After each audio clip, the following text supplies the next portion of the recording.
Gun Galleria here. Today we have something different. Well, everything I try to do is different. I try not to have this standard things, so if you enjoy the oddities, like and subscribe. I try to find some interesting things here and there, modern and not modern, vintage, antique. I try to find all sorts of fun stuff. Today, though, this is a Swedish Husqvarna Nagant. Okay, it is not loaded. If you notice, wow, that spins pretty free. Well, that's because there's something odd about this one. Parts aren't sitting exactly right. What? Oh, okay. That's because I can just unscrew this barrel. Ah, well, okay. Yeah, this isn't your usual situation. This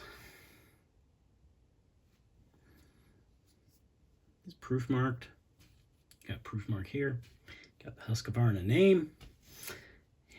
And no other markings. Well, that's a bit odd. Straw finish on multiple parts. Gate, hammer, trigger, spring. No real wear to the checkering. That's because what you have here was sold as a kit. I've done a little bit of research to make sure I'm accurate on this. But yes, I've cleaned this up. I've had a look at it. But this was sold as a kit back in the, I believe, late 70s, early 80s. You know, basically, I'm not sure how far they were apart when they arrived, but Numrich Arms, which is pretty well known these days for, you know, parts and everything else, we're selling these. It's a kit gun. You know, you take it, you finish it off yourself. Well, that's fair enough. I mean, all the parts are original Swedish Mauser Husqvarna parts. They're very tightly fitting. And more than likely that's because it never went through, well, never went through getting everything finished the way it needed to be.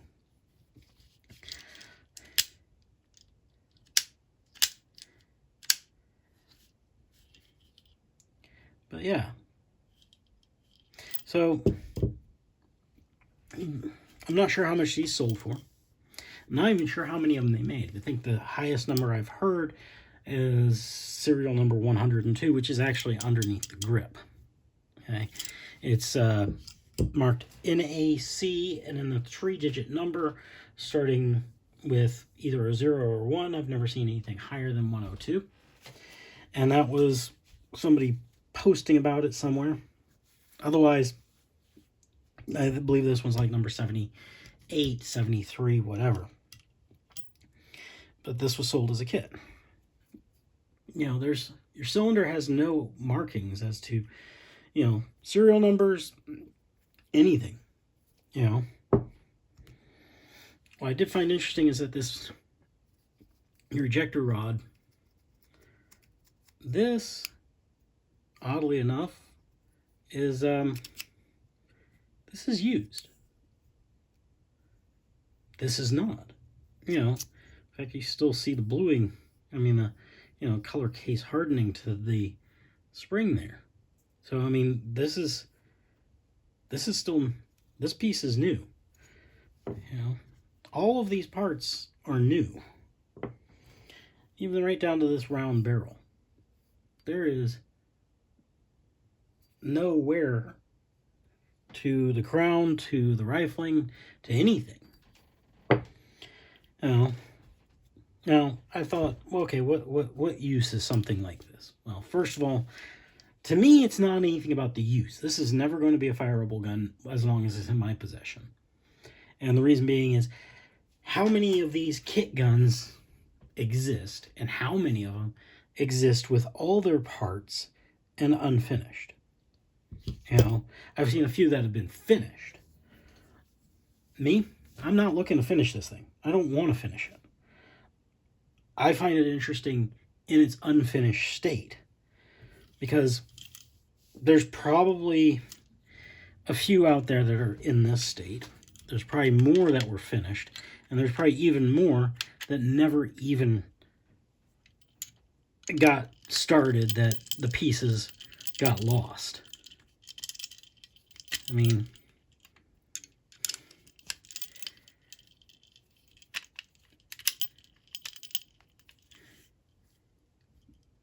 everything in this is very tightly fitting. Now, the reason this spins so freely is because there's a click under here that there needs to be an adjustment done either for the hammer, trigger, inside where the groove where it sits. If I pull back a little bit, you get your familiar clockwise turn with a click. And by the way, even with that, the lockup on it is solid. So this is a gun that's kind of mostly there in a way. And one thing to note on these, letter A. It's because this is the first thing you do when you're going to disassemble this gun, is unscrew A. And then this side comes off. Let's see if I can show you that real quick.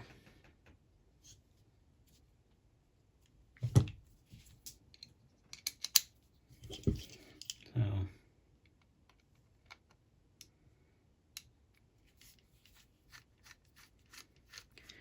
remove this screw.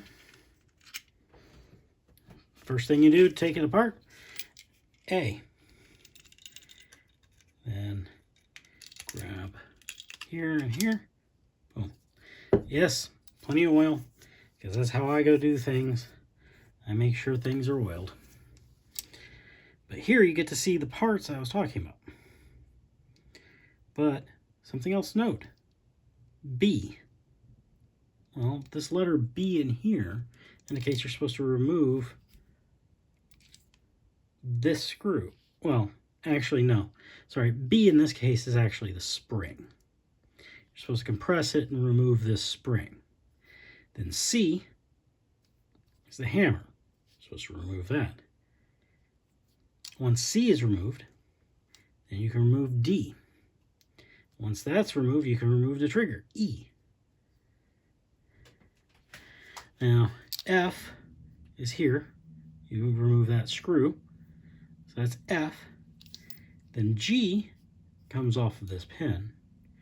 And then H, I'm not really sure what H is about. Unless H is the spring. And B is actually this screw, which I kind of don't believe. But hey, it's not like I'm going to do it. Anyway, but you can see this is the part that clicks. Now, because of how it's writing in this groove is probably the main reason why we have an issue with it. Either this, which is very sharp and unfinished, is incorrect, or this part itself needs a shape filed to it or something, which I kind of doubt, actually. But in either case, I'm not worried about, because I'm not going to finish this pistol. But put it back together. Screw goes back into A.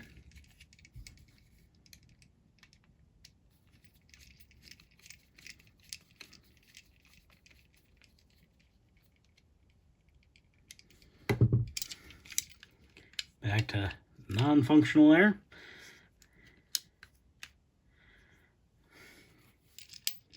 Like I said, it could be something to do with the hammer, trigger, something. You can get back to these parts.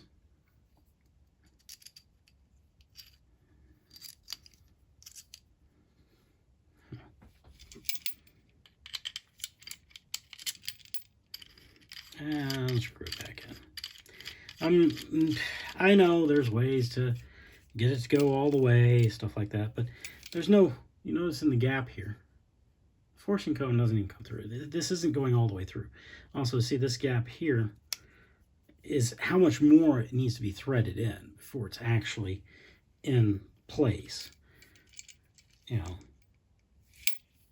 I'm not going to worry about, oh, is this front sight lined up? I don't care. It's not going to get shot. But yeah, just one of those odd pieces that honestly I did not even know existed until I came across this one. And my first thoughts was, is this a prototype? Is this a factory gun that they used for, you know, checking for dimensions, stuff like that?